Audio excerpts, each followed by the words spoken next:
Good morning, sausages. I'm going to introduce you to a despicable bastard. Yes, this plant is evil, mysterious, and magical and scary. Love it or hate it, it is poison hemlock. Now, I attempted to film this outside twice this morning, but it's too damn windy, so I'm back in the van. Now, poison hemlock. Why is poison hemlock so dangerous? Well, there's two reasons. First of all, it looks almost exactly the same as cow parsley, so that's just nature screwing with your head there a bit. And I'll tell you how to tell the difference in a minute. But also, it contains something called gamma-conicine.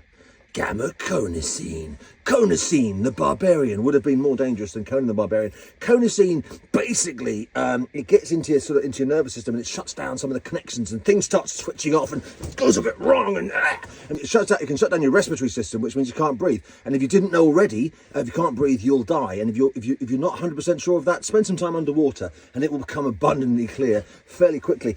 Apparently, there's about a 30% death rate, and I think that depends on who you are, what your constitution is, how much you've eaten. I mean, a friend of a friend ate a couple of leaves and was basically in hospital for 3 days and nearly died, and he was a big, strong guy, so don't eat it. Do not eat it. Do not consume. Don't put it in your mouth, you fool. Now, how do we tell the difference between hemlock and good old cow parsley? Well, first of all, I wouldn't eat either because they're so close. Some people say it's because there's a groove in the stem on cow parsley. There is actually, I have seen small grooves in the stem on hemlock, so it's not the absolute best way to do it. Best way to do it is there's this coloration on the stem of hemlock, as you can see, these sort of purple spots. It looks like someone spat beetroot onto it. What an awful thing to do to anybody. My brother threw beetroot in my face as a child once, and I'm still scarred because beetroot, of course, is evil, nasty, deadly, and should be removed from the planet.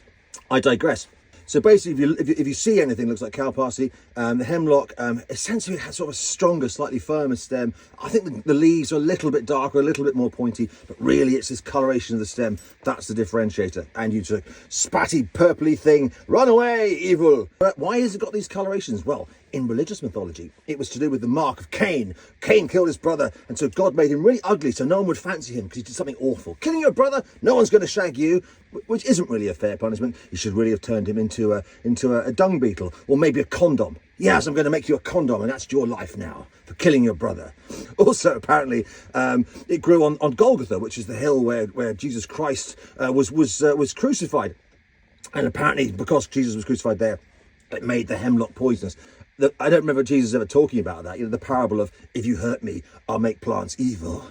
But, you know, mythology is mythology. Respectfully, I don't actually think either of those things are true. Also, I love this. Hemlock was used in witchcraft and spells. Witchcraft and spells.